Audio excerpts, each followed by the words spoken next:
Where do I start when it comes to Dr. Brooks? Let me see.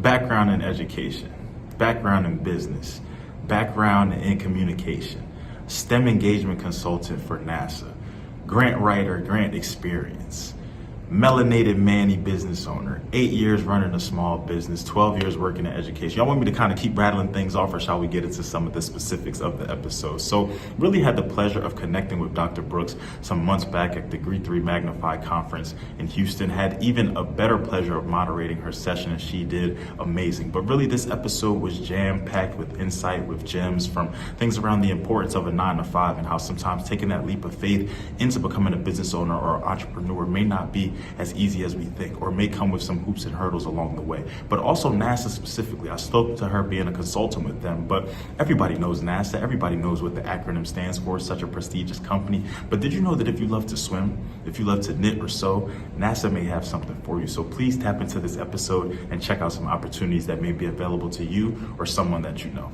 So without further ado, I'm gonna stop talking. I'm gonna let Dr. Brooks do all that she did today, drop the gems and tell you all of the different hats that she wears and how you can be a part of it, and even how she's changing the narrative with Melanated Manny. So without further ado, enjoy episode 191, Push the Bar. What's going on, everybody? Welcome back to another episode of the Down to Business podcast here with Tamar Turner. So got to shout out GRE3 again for this one. So for some of y'all who tuned in a couple of episodes ago, the episode we did with Quail, he was actually somebody who I was able to connect with for a conference that I was invited to moderate in Houston. A lot of people saw me reposting the GRE3 recaps and the videos and trying to get in my reel and TikTok bag and everything like that. So y'all saw me kind of create some content, but I'm really excited, not to downplay Quail's interview at all, but really excited for this interview just because I got to actually moderate the session for Dr. Brooks. And she was somebody who, reading her bio beforehand, really getting into things, getting to know her, catching up to speed before actually meeting her, was thoroughly impressed. We hopped on the phone, we synced the day before the session, everything was great. And then actually moderating the session, I was blown away. Not blown away just because it wasn't what I was expecting, or I didn't really know what to expect. But it's one thing to read a bio, but it's another thing to put a face to a name, really see how qualified someone is, but also hear about what they're doing even beyond the bio, because a bio only touches on certain aspects of your life, certain accomplishments, certain things that you do, but it doesn't really amass everything that you have. And so really just sitting down for that session, and I really wish the session could have been longer, but that wouldn't have been fair to all of the other information, but really was just blown away by everything that Dr. Brooks is not only involved in, but everything that she's doing out there to assist other people in the minority space. She plugged in with NASA. She got the Melanated Mannies out there. But look, I'm not going to dive too much into her own expertise and what she does. I'm going to let her cover everything from y'all. But before we get into all of that, Dr. Brooks, how are you doing? How's everything on your end today? I'm good now that my guest left out the room. I'm doing great. I'm so happy to be here with you. And like you said again, the connection we made, it was instant, it was genuine, and I'm so glad to be chopping it up with you tonight again. Okay. Because we're going to get into all the nitty gritty things. We're going to take the session beyond some. But no, it was, like I said, I was really just honored to be able to sit in on that with you and really just hear everything that you have going on and really stay connected with you since then. And to really just see everything that you've done in the few weeks since we've left Houston and everything that you have going on. I love it just the same. So I know we're going to have some people tapping in from your side. I know we're going to have some people tapping in from my side. I know we're going to have my favorite type of people. And those are those who know nothing about us, who are finding out about this episode in some form or fashion, catching it as it comes, to bring everybody up to speed, to put everybody on the same page, an even playing field. Can you, one, just tell us a little bit about yourself? And then can you, two, just tell us what brings you on the Down to Business podcast today? Okay, so I am a native of Houston, Texas. I'm a graduate of Sam Houston State, Texas Southern, and Abilene Christian University. I am a proud member of Sigma Gamma Rho Sorority Incorporated, and I have a background in business, and that is by way of experience. And then I have a background in communication, that's by way of education, and I have a background in higher ed. And like you previously stated before, I have some plugs with NASA because I work there as a consultant currently, and I have 12 years in education background as well as about 8 years running a small business. And so that's what brings me on to this podcast because I have a pretty well versed experience when it comes to business, start building a business from the ground up, just dealing with all of the certifications, marketing, and just helping a business scale. So that's what brings me to this platform. And y'all hear it already. Y'all hear the 8 years, the 12 years, the everything like that. So we really about to get into a little bit of everything. But I love the extensive background. I love the extensive experience. But I really want to figure out what propelled all of this. What really put you into this industry, into this lane? Did you grow up around entrepreneurs, or is your family? Are there a lot of business owners within them? Wanted? What really prompted you to take a deeper dive into this space? Because I would say I would more so say, yes, there are a lot of business owners, there are a lot of entrepreneurs out there, even if we think about our families. But I would more so say that I didn't really start to hone in or pay attention to how prevalent this was until really the pandemic, until really everybody was home. It was COVID. A lot of people were essential workers, a lot of people were laid off, everything like that. For you, it may be a little bit different. So, where did you really get your start when it came to business ownership and your entrepreneurial journey? Well, I mean, initially I was totally against like running a business. I mean, I saw my dad do when I was growing up. He would do it like as a side job, and he would work, stick with one thing, and the next thing you know, he would move to another. But he never really stuck with whatever particular idea he wanted to deal with. But I kind of got into it with the partner that we were running the business together, and it was honestly by accident. He wanted to run a business, and, I was so afraid, but because we had this commitment, I was like, let me go in and be supportive when it comes to that business. But initially, I was totally against it, but I knew that I would be okay because I was always that student that, say, for example, you get into a group project and you get matched with people that are not going to do their assignment or whatnot. I was always that student that was going to put in that extra time and that work to make sure that nobody fails. It doesn't matter if I was the one that suffered. I was like, I just cannot fail. And so that's how I knew that I would flourish in a environment as such. So one day my partner was like, you know what? I want to run a business. I don't want to work for corporate anymore. And this was prior to the pandemic. And so I was just like, okay, well, I will support you. I have a communications background. And so I was just like, I'm going to support you and I'm going to help you figure this thing out. And so by me taking the skills that I had in marketing and communication and writing, I had an education background and I had previously worked as a liaison with a communication company. I was able to take those skills and transfer them into running the actual business. And so that's what propelled me into business. And it wasn't until I started, we had our product, we delivered our product, and the money hit your hand instead of going to a middleman. That's when I knew that I was like, oh my God, this is different. You don't have to wait for the taxes or the insurance to come out or whatever. It's like the money is coming right to you. And so that's when I was like, okay, I can do this. And I really learned too that when it comes to running a business, you are the master of the income coming in. So if you're not working, then the money is not coming in. And so that's the lesson that I had to learn. But when I learned that I was successful at it, that's when I knew, okay, this is going to be great. That's such a good focal point about one of the biggest differences between that 9 to 5 lifestyle and the business ownership journey. That if you don't put that work in, well, granted, with the 9 to 5, I guess, like, if you don't put that work in, you're not going to get paid. But the work that you put in is a direct result of what you see, of what you get, and it touches your hands physically. Whereas, taxes, a middleman, somebody else touching it. When you're doing it on your own, if I don't get up, if I don't promote today, if I don't do word of mouth today, if I don't do this, if I don't market, if I don't do what I'm supposed to do, I'm not going to touch anything. Whereas, you come to your 9 to 5, you can lazy slack off, do whatever, put that 8 hours in for the day, and you'll still get some form of paycheck there. Whether your 9 to 5 agrees with that or anything, that's up to them. But I do understand that sentiment of just recognizing the direct correlation between what you're putting in versus what you're getting out, that input, that output, that income, that outcome. So Another point that you kind of touched on too was also, even still to this day, like you said, you work for a company. Even though you are an entrepreneur, even though you are moving and grooving, you have the resources, you're plugged in here, you're doing this, you're doing that, you still have kept a plug in some capacity to what you do. So for all my business owners, for all my entrepreneurs, for all my mothers out there, because shout out to the mothers out there, because Yeah. we're doing this interview the day after Mother's Day, y'all. So big shout out to all the mothers out there. She's making it happen. We got a guest appearance too, and we love both the Yeah. parents on the Thank podcast. you.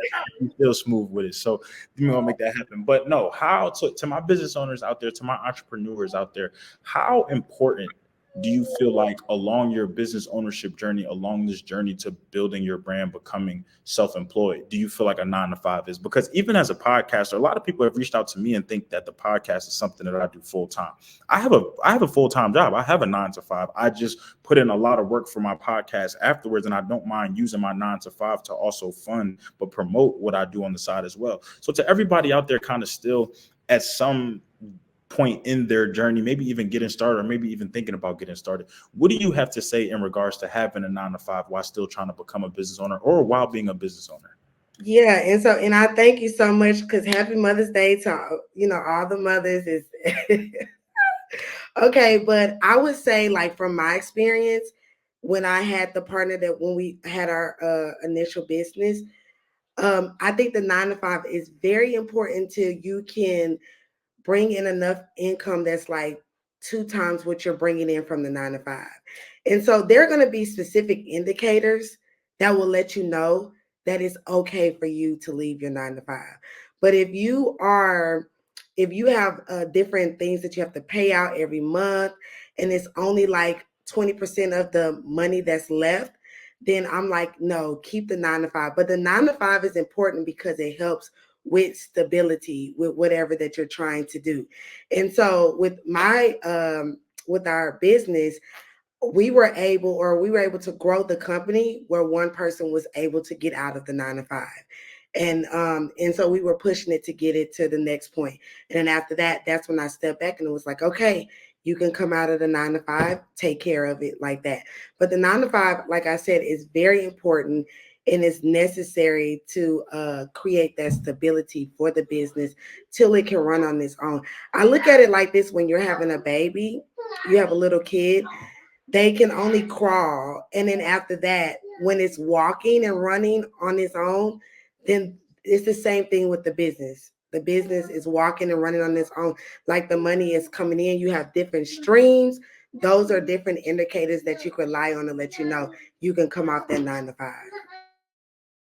Yeah, because I definitely do think that that's something that's not touched on enough, or I think that the perspectives aren't shared. We often hear people saying, "Get rid of the 9 to 5, abandon it, do whatever." We've all been scrolling and we come across that IG ad sitting next to the nice car in front of the nice house, or 6 or 7 Mhm. figures in 20 days or something like that, and they want you to kind of just quick jump start it. But people don't realize that just because you have a good week, just because you have a good month, doesn't mean that you can just up and leave, because the 9 to 5 was that consistent. It was that every 2 weeks or weekly or however you get paid, you knew that it was coming every single time.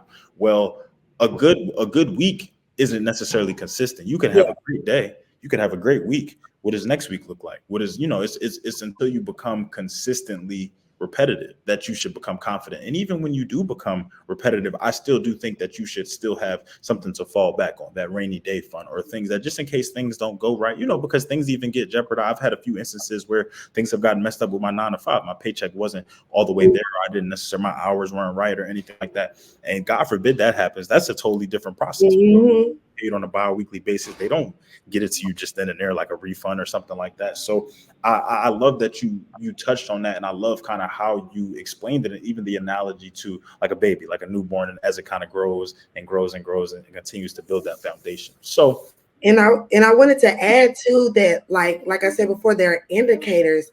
And one indicator is if you have a product or you're running a business, if you have several different streams, then that's a good indicator of you can come off the 9 to 5.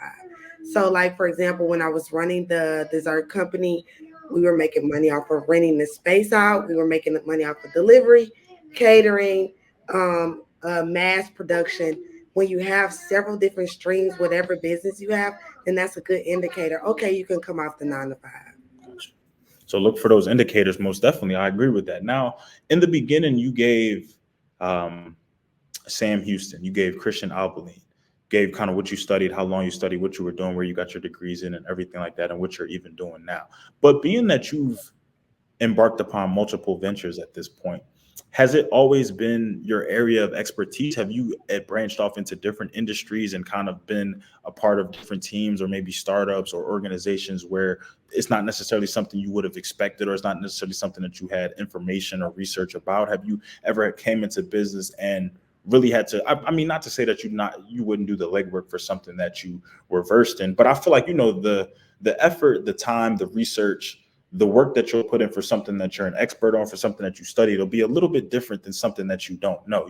Me coming into the public speaking and communication space, I'm going to approach it a little bit differently than if I was to go into healthcare or beauty or fashion or anything like that. Not to say I'm not fashionable, but I don't necessarily know how to where to look for the trends and everything like that. So were there at any points during these ventures that you were embarking upon where you were kind of getting your eyes open to new things, you were learning new information, you kind of had to pick up different skill sets along the way?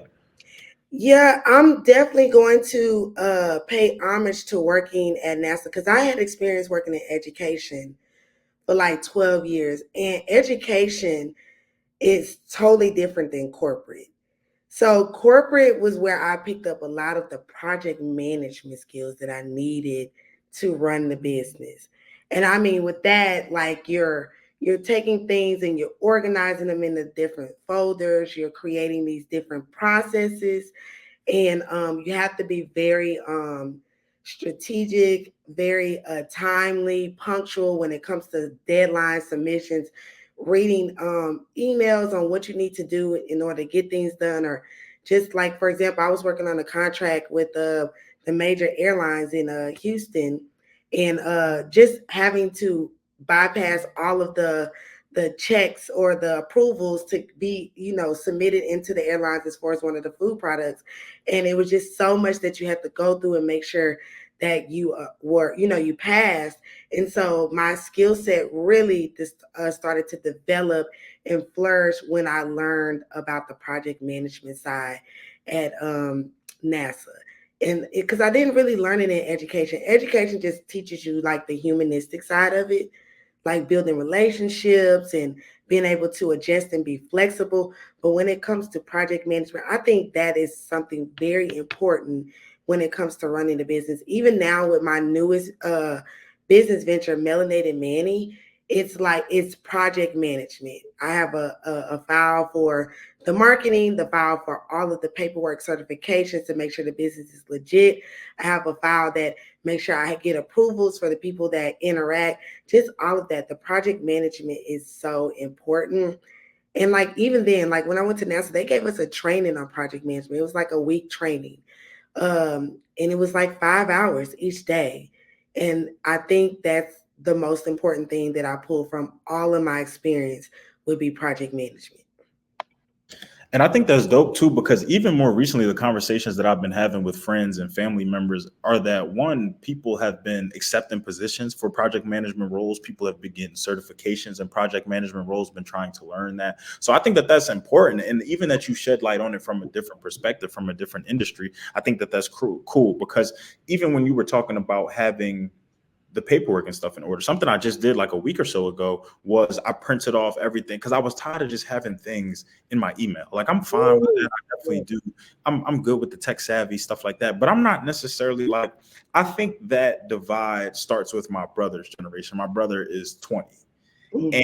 they are, everything is just iPhone phone. I'm used to like printing stuff, like sending stuff off. Like I'm not necessarily like the fax generation, but Mhm. I'm used to just having physicals, having manila folders, having the envelopes, different things like that. So I actually made an envelope with just not an envelope, but a manila folder that has all of my LLC documents because I Mhm. was doing Gmail and I was starring the stuff and I was trying to find it and I was using the notes and I was just like, no, I need somewhere where I can just open it up and everything is labeled, it's stapled, it's paper clip, this is that. So I think that that's important. And even as you're saying it now, I'm realizing that's a form of project management. That's something that, and it goes to even a deeper conversation around like, I think sometimes we don't necessarily realize all of the hats we wear as business owners, as Yeah. entrepreneurs, as what we have going on. Because I was following this woman, and I can't remember her exact name. but she does like resume reviews, but pretty much taking what you have written on your resume and Hmm. advancing it in a sense. Like she'll kind of look at it, she'll say, this is a simplified version when you really did A, B, C, and then she'll make it sound so pristine, so professional, so just niche, like specific to what you do. So I think that that's a cool thing to look at. And I think project management in some form or fashion is definitely taking over more than we realize, whether we're actually in that role, whether we're actually doing something that we consider that, or whether we even have different roles and responsibilities that lead up to that, that encompass that, that umbrella that. So you touched on it. I'm ready to talk about it. Melanated Manny. Can we just get the, because you spoke on it too at the session, and it was crazy because like the first time I heard you say it, I said, did she just say Manny? Like she with an M, like that's an M, right? Like so Hmm. I'm Hmm. saying, I'm just like, oh, okay. And then I was like, oh, she's talking about something for the guys. Like, this is kind of cool. Like, oh, I like that. Like a Manny. So, okay, can we talk about? I just want the 101. I want to give me the breakdown. How did this get started? Where was the inspiration behind it? How can people get involved? Give us everything that you got when it comes to Melanated Manny, because I really think that it's a dope concept. Yeah, so I like I said, I have business experience, like 8 years of experience, and then after that, I let the partner have that business, and I was like, okay, I'm going to start something for just me to start that I'm the owner. So it's Melanated Manny, and it's pretty much an online platform where families can go on and search through profiles of minority males. So it could be anybody, it could be African American, Asian, Indian, Hispanic, melanated minority males, and they will search through the platforms and they can hire them for different services like e-tutoring, attending special events. They might need them for a one-time occasion, walking their dog, pet care, child care, and other things like that. There's like about 10 different services that they could hire these mannies for. And the mannies get to go online and they get to set the price that they want to charge per hour. So some of them are charging like maybe $25 per hour, $30 per hour. And the customers, the mannies will pay $10 subscription fee per month, and the customers will pay $10. And this is just the access to the portal so they can use one another to fill whatever need that they fulfill. And so this dropped in my mind because one day I went to a soccer game and I took my son there, and his teammate, any other game he comes to, he just sits on the sideline. He wants to be coddled by his mom and eat snacks. He doesn't want to participate. But this Saturday, his dad showed up, and on that Saturday, he actually scored a goal. So it made me start looking into the role of minority males and how it's just like decreasing. So the purpose of this business is to increase the visibility of minority males in families. So it doesn't have to be just in kids' lives. I mean, 65% of elderly live by themselves and they live in isolation. So they need somebody to come in and maybe move some things around. And what better person to do it than a minority male? Or just a male, period. So that's where this thought idea came from. A lot of people be like, you're crazy, like, this is not going to work. But let me tell you something. Some of the most successful companies in the United States push push the bar, and they went against tradition. And I can name some of them that we use today. But at first, when I was growing up, they would say, don't go to stranger's house. Now we're Airbnb our house. Or or they'll say, don't get in the car with strangers. Now we're hiring strangers to take us from one place to the next. So some of your most successful companies pushed the bar and went against tradition. And I truly believe that this business is going to be one of those businesses that pushes the bar and goes against tradition. And I've seen other ones that are kind of in the same ballpark, but this is something specifically different and it's catered towards my minority males. And I think two things to that. I really, one, obviously I'm in full support of it, full swing of it and everything, but I think that it does two things. I think one, if people are not calling you crazy or saying that they don't think it'll work, then I feel like you're not doing something correct to begin Yeah, with. But two, I would say that I think with all of this talk these days too about inclusivity, it puts another spin on that. Oftentimes we think that when it comes to a lot of these the child care, house care, home care, pet care, anything like that, we deem the responsibility to be on the woman. And I don't think, that that's something that we should do either per se, because if we get into all these 50-50 discussions and everything like that, but nonetheless, I think that a man can pull a weight just the same too, the same way that men are expected to be providers, nurturers, everything of the sort. They can be that too. And we have nannies here. Why can't we have nannies? You know what I'm saying? So I definitely do think that it challenges that narrative too, just the same. And I'm very excited to see where it goes. It was the name that caught really my attention. And for everybody who's been following the podcast, they know that I love names. I'm all about origins, finding out how things got started, where the name came from, because I feel like that's a special thing. Like I feel like, whereas we have unique names, we only get one name. It wasn't even chosen by us, but we hold it near and dear to our hearts and hold it to be true. God forbid somebody mispronounce it or misspell it. We're all up in arms. So I feel like, with a business, with our baby, with something that we control and have that spin on, I think that it's something that we're cognizant about. We're very intentional about with it too. So I love that you're approaching it from this perspective. I'm excited to see what's going on. And I'm even encouraging my fellas who are on here, tapping in here in the episode, kind of coming in and out. I've been watching some people join the live, but come on, let's make it happen. Let's make a good name for the Mannies out there. So y'all saw a male nanny. So it happen. It's definitely very feasible out there. And like she said, it's also giving you another source of income. It's giving you some experience, but it's putting some money in your pocket just the same. So why can we be mad about that? So all right. We talked about Melanated Manny. I want to get a little bit more so into NASA too, because I feel like that is,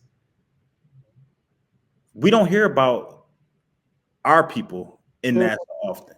So for us to be groundbreaking, for us to be in there, be breaking spaces, be breaking our feet into these spaces and putting our foot in the door, but allowing it and making this impact just the same, but taking advantage of it. But then also being able to take what we learn, take this experience, and then give it to our other brothers and sisters out there and be able to kind of tell them, inform them, and enlighten them and everything. So your involvement with NASA, for what you can disclose, and for what it is that you are involved in, for what it is that you do, what do you do? I guess I'm just very, I'm very curious to know, and even see how, with what you're doing with NASA and kind of what you guys are working on, and how has this propelled you, maybe even outside of your maybe even outside of your 9-to-5 career? Like, has this propelled you professionally, personally, financially, anything like that? Like, what really has this resource for you done also outside of actually just working for the company itself?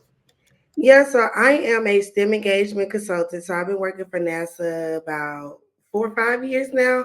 When I first got hired, I was a communications manager, and so I work for the with the Office of STEM Engagement out of JSC. And so NASA has these mission directorates. You know that in education there was this big thing about how we need to see more students in STEM.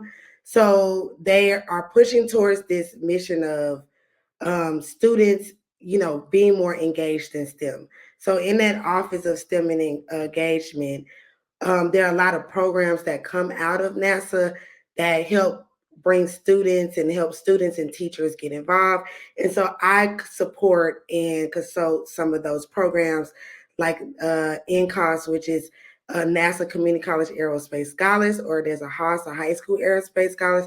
There's so many programs. And so I work with that. Then I also do a lot of grant management for the grants that come out from the government to go to these different consortia that are helping the mission of NASA, which is to promote students to continue to major in STEM. And so I will really say this. I really feel like well, first of all, I never imagined myself working at NASA. I was like, ain't no way. I'm not into science. I'm not into anything like that. But since the time I've been at NASA, I have discovered that NASA is a place for everyone. And you do not have to be interested in engineering. Like, you don't have to do that. You can love to swim. There are people that swim at the NBL all day and, take these trainings so they can help the astronauts. So when they go into space and they do all these different projects, there are people that help sew the astronaut suits. If you have a craft that's sewing and knitting, like you have that kind of background, you can help with that. But since I've been there, I have looked at it as more of just a connection, a gateway to invite people to not be intimidated by such a prestigious organization, but just know that, hey, you should apply for that internship. You know, don't be afraid. It's a very inclusive organization. And so I have really enjoyed my position because I've been able to meet people and kind of make that connection and help them learn about all of these different programs. And yeah, it's just a fun job. I mean, since I've been there, I've visited like 6 of the 10 centers. So I only have 4 more to go. Hopefully, I'll get to those. But yeah, I look at it as more of a ministry, me being able to make that connection. Because I don't know anybody, you know, before I worked at NASA, I didn't know anybody that worked there. I was the first person, and I was just like, oh my gosh, I'm here. Like, I can tell you true story. When I got the interview, I actually thought it was a joke. And I almost missed, I almost like decided not to go. But then I was like, nah, I'm not gonna turn this down. I'm gonna go, not knowing that it was real. Well, we didn't block any blessings over here, but I Yeah. think it's important to have discussions like these, and it's important for people to hear this because before you, and if I'm missing anybody in my network, I apologize, but I don't think I knew anybody who works for NASA currently. Mhm. I feel like if I did some thinking, I feel like I'll probably find somebody. Somebody gonna listen to this interview. Oh yeah, I told you I did this and da da da da. But no, I feel like I may know people from years prior. But no, I also do think that the light that you just shed on what else can be done, because obviously for someone hearing about NASA and trying to infiltrate in that space per se, they may think that they need to have some sort of science background. They may think they need to know something within the STEM space or anything like that. And they may just, as soon as they see that that's not what they were interested in or what they even studied or did, then they'll naturally just go the other way. But like you said, you have people within the aquatic background, you have people within craftsmanship and just with sewing and everything like that. Things that obviously these suits have to get put together some type of way. Training has to be, Mhm. but it's just not things that you really think about until you hear somebody else talk about it. Now, even with you coming in from the communication side of things, well, I have a communications background just the Yeah. same, so I easily could have immersed myself into that and now kind of Mhm. gone into something else. But something that I like that you did too was you said that you really took advantage of the opportunities to be able to network and connect with other people. On top of Mhm. visiting the centers, you really took your role, you embraced it. Once you got it, you realized the interview, everything was real, was solid, was solidified. You really continue to kind of keep going, and hence now the grants, and you're realizing that a lot. And something that you really touched on, because something that I didn't really realize per se, like if someone asked me what is the mission or did I know that, I wouldn't have said yes. That I didn't realize that NASA was there to promote students specifically to stay in STEM. I wouldn't have guessed that, but now hearing that and now hearing the grants and just different things that they offer, I love that. Because something that we touched on this in the session, but something that people may or may not know about me was that I have a love-hate relationship with grants. I love grants just because, it's money. You don't got to pay it back. There's so many available. They're there. I think the only thing that I say I would hate, and I don't even really like to use the word hate, but I dislike about grants is sometimes they're just a little bit long, strenuous, Mhm. drawn out, and I was being a little bit impatient back in those days. But I love that you've immersed yourself in this space just the same, because I feel like that there's education needed for that background too. There's education needed in that realm as well. So with what has been your experience around just grants and seeing what they've been able to do for other people, educating other people, how familiar are you with what NASA has to offer? How familiar are you with grants just in general? And so we'll just say this: when it comes to the government, all of the grant applications are pretty much going to look the same. So whether it's a grant that you're trying to get by way with NASA and what they're offer, or if you want to open up your own hospital through a grant, they all look the same. So one thing I could tell you is that you have to, you know that saying, you have to dot your I's and cross your T's. You just got to know what you're talking about. You have to be very detailed, very detailed. The detail gets it. You got to know how much everything costs and have a purpose for what you're doing and make sure that it meets their mission or their purpose. And that's just with any organization. And those are the things that I have learned, like on the back end, which is seeing grants. Some words to the wise, y'all. I needed that back in my high school going into college days for sure.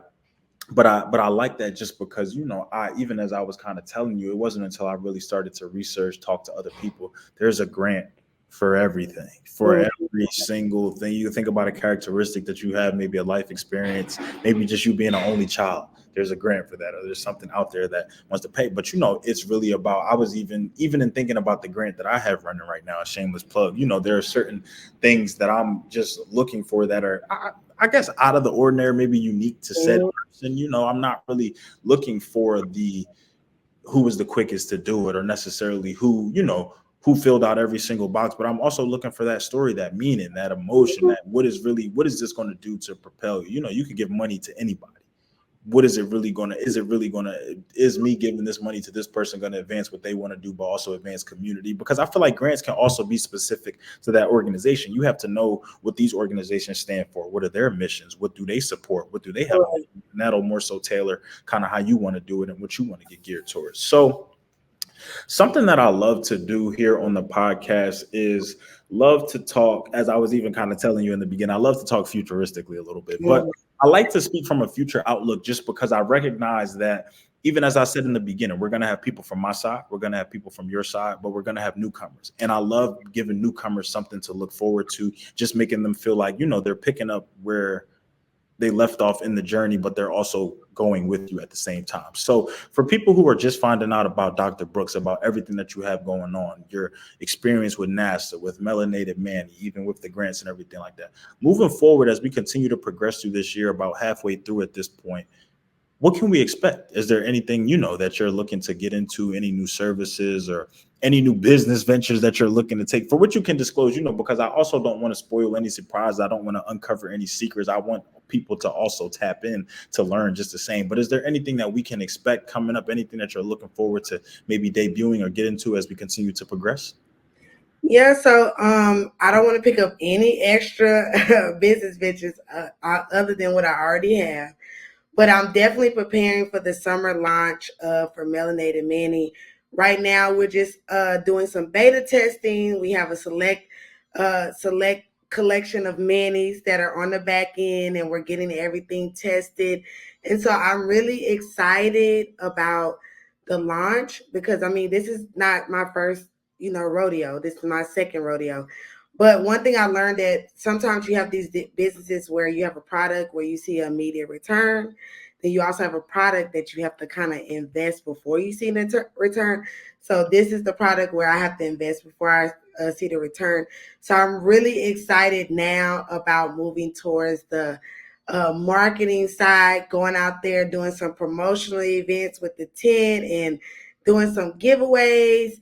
And so definitely follow us on melanatedmanny.com. You'll start to see like debuts and interviews from the Mannies on there. So that's what I'll be working on. And I just have clients here and there because I am a grant writer helping them. I don't really promote it. It's kind of like well, let me just say this. I'm building Melanated Manny. So if they be like, well, what, tell us about Bliss. Are you capable of doing that? I'll be like, well, Bliss built Melanated Manny, which is my communications company.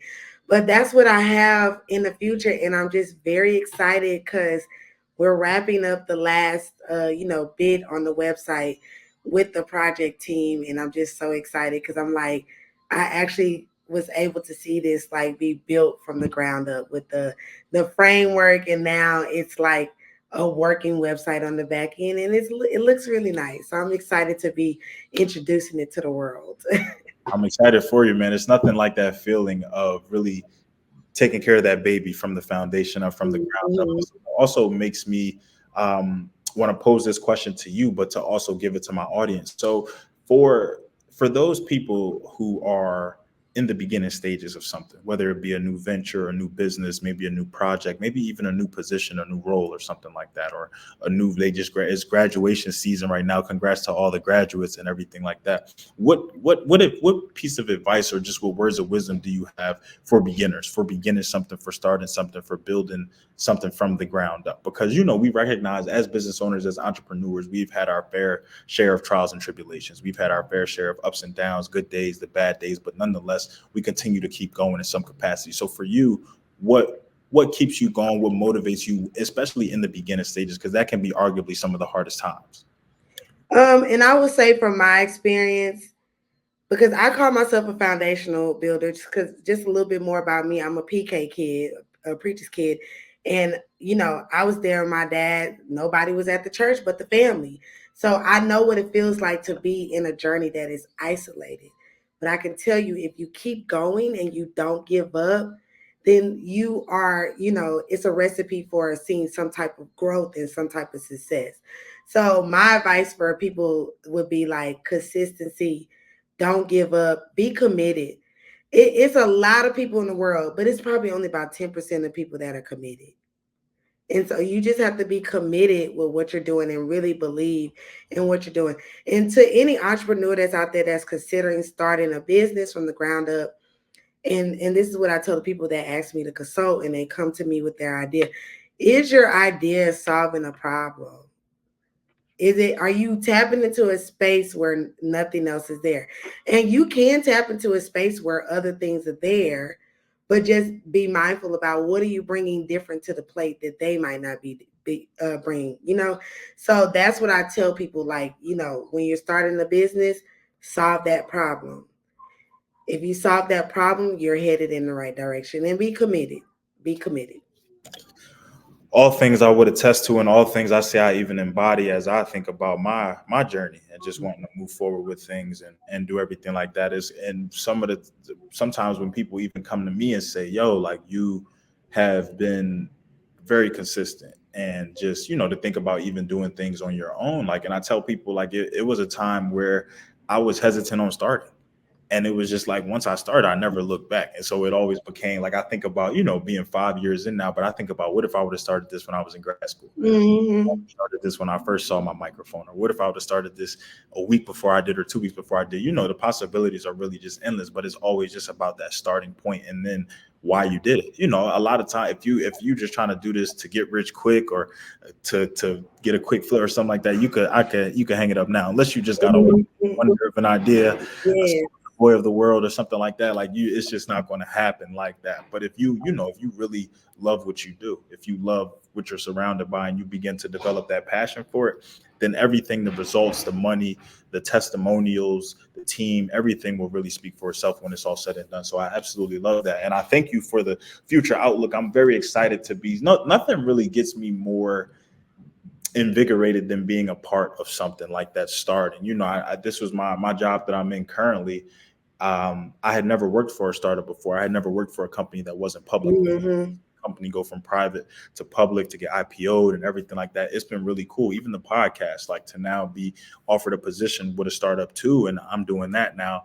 I'm just I love just the beginning stages of things, because you get to really, I feel like that's really where you get to build and to test and to mess up, to take those L's and to do different things like that. Not to say you can't do that on a grander scale, but as you continue to move and grow and build, you want to fine tune those things. You want to minimalize, excuse me, whoa, Amen. lost in that regard. So I'm very just passionate about the start. So that's why when I saw the opportunity, and when I was hearing it, I was just like, wow, this is very much cool. I didn't think, for me, it wasn't really a crazy, like, that's just wild, like, wild to think about. To me, I'm just like, I'm crazy if I don't sign up, or if I don't take advantage of it. And That's kind of how I felt about it. So that was kind of cool too. And let me tell you something, like I said, from my experience, I have watched, like, the previous business that I had, Mhm. like, 0 followers to 17,000 organically built. Now they might not be active, but it was organically built by continuing to post. And then one of the coolest things, like, I used my resources and I had a photographer come in and do some professional photos Mhm. for the product. And those photos lasted like 8 years. Wow. Like, they were good for, and with that, these were the photos that were used to put on the news channel, just everything. So it's really just a blessing to sit back and watch Mhm. a business just grow. Like, going from, like, oh, you get a little $100, this is a side hustle, to, like, no, you're bringing in $10,000 a month off of some desserts, Yeah. or you're booking one time for the holiday for a hospital, $8,000 just for one day. Like, that's crazy. It's just crazy, and it can happen, people, if you just keep pushing. You network, you're resourceful, you're professional. I mean, I've seen it happen. So that's why I'm like, I'm so excited because I was like, if it can happen once, it'll happen again. Absolutely. Once you get that blueprint, it's more so just about the industry. Yes. Its strategy is going to always be successful when it's all said and done. And I'm just, we speak a lot into existence on the podcast. We bring a lot to fruition. There have been episodes where people have manifested something or said, I'm going to have this by this. And then when we follow up, or then when we look at them on social media, they have it. So not to say that we're like a good luck charm or a magic ball or something like that, but it's just the power of the tongue that it holds and everything. So before we close out, before we wrap up, I feel like you did this in some capacity, but it was more so because of the question I posed. But I always just like to leave people with, do you feel like there's anything that we have not touched on today? Any last words that you want to leave for other aspiring business owners, entrepreneurs, creatives, just people out there in the world, anybody who may come across this episode at some point along in their journey? Um, I would just say, if you are passionate about something, block all that extra noise out and, pursue it. Sometimes it's the journey, you do feel isolated, but you just have to keep going and you have to keep pushing. And another thing is, you don't have to use your money. Use the resource out there and find those grants, get that free money because it's free money out there. And, just make sure you're staying on top of your website and just communicating with the public what you're doing because that is the type of stuff that will bring that money into you. She said it's free money out here, y'all. That's my favorite word next to food. So look, y'all gotta. If I'm doing it, y'all gotta do it. But no, Dr. Books was really a great plug for just the intro to like what grant writing consists of, and really just some of the tips and tricks that you need to kind of take when approaching grants and when kind of looking into it and what you can do. But it's also a lot of it is you and you holding yourself accountable and what you offer and what you bring to the table and everything like that. Because something I really have to get better with myself is just documenting progress, documenting impact, documenting what I'm doing in different roles as a podcast. I was even looking at my podcast like bullet points on my resume, and I'm just like, I do way more than that. But like I never keep track of things. It wasn't until I got nominated for an award and they asked me all of my community service, and I'm really just sitting there like, what awards have I You won? gotta document and take pictures because here's one rule I learned at NASA: if the picture wasn't taken, it never happened. So, And that's a great NASA rule. Honestly, that's a very timely and relevant rule. So I could definitely understand that. But no, I definitely think that that's something to take away for everyone. Document this. The same way that I feel like I was writing down or keeping track of things that were going wrong or that I did or that I didn't do necessarily correctly or what I could have done better. Celebrate those small wins. Celebrate those things that you woke up and you got 1% better. You did something different today. You posted on this platform today. You edited for this. You emailed that. You checked this. You followed up on that. You submitted some parts of an application. So I think that all of that is important. And take it from me as somebody who didn't do it when I needed to. Don't wait until the last minute because there's nothing like scrambling through some emails, rummaging through papers, trying to find out who did what community service, who signed off on this, or was this. It can be a mess. So arguably the most important part of the interview. Now, obviously, everything that you touched on today, everything that you said was very vital, was very essential, was very crucial. But this is really what I like to call the call to action in the sense because it gives people one something to do, but to also look forward to if they so choose to take that initiative. So for everybody looking forward to tapping in with you, for one to follow along the journey, for one to even maybe inquire about NASA or grant writing or Melanated Manny or even Bliss, for everything that you do so much, you wear so many hats. Can you just tell us all of the best places to tap in with you, social media, websites? Where can we find you? Give us everything you got. yeah, so definitely I want you guys to tap into Melanated Manny because I feel like this is going to be something very new and refreshing. And so you just go to melanatedmanny.com if you want to sign up through email to get all the call outs and information. You can get that or follow us on Instagram at melanatedmanny.com. We also have Twitter, melanatedmanny.com as well, and TikTok, melanatedmanny.com or melanated manny, sorry. And then also, if you want to tap in with Bliss, you can always tap in my personal, which is so winsomely. You can tap in there and that will direct you to Bliss, where if you want to know more about grant writing and things like that, I still actively help clients with grant writing and help them get secure that bag. All right. If you stayed for this long of the interview, you secure that. See, she threw something in there for you. Secure that bag because her first name speak for itself. So, um, she wins some, she wins it all. So, Yep. look, Dr. Brooks, I definitely have to I have to thank you again for I feel like this was just a continued vibe from the session, but also just a lot of pertinent information, a lot more of a deeper dive into what you do, into what you're looking forward to, into really how you can propel that onto others as well. But since we connected in Houston, like I said, even in the few weeks that I've been following you for social media, the journey and everything like that, you've done some amazing things just the same. So, and balancing it all with everything that you do on a daily basis. So, one, I just have to obviously always encourage my followers, my listeners, my audience, everybody tapping in to tap in to this is really not about me. Everybody comes on and thanks me and is so happy to be on the podcast. But I can talk all day. People who know me, they know I can get on, we can do whatever. But I do this as a way for other people to, put themselves out there, because there are people out there who want to help, who want to be resourceful, who want to be enlightening, who want to be educational. And I feel like Dr. Brooks is definitely one of them. All you have to do is, just seek out, just ask that question. And it's much better when it's somebody who looks like you, somebody who you can identify with and resonate with. So to everybody out there who continuously taps in, who shows us love, who supports every bit of this journey, look, I'm hoping that this episode, I think it will, this episode will drop before June 22nd, but we got a live event coming June 22nd. Make sure y'all get those tickets. By the time y'all hear this, the tickets might be sold out. So if you're on the lives, go get them right now. Thank you to everybody who continuously, shows love, helps us progress this. Thank you to Dr. Brooks for the time, my IG live, my Facebook, my LinkedIn, everybody who's hearing this. Look, I love y'all. This has been another episode of the Down to Business podcast here with Tamar Turner.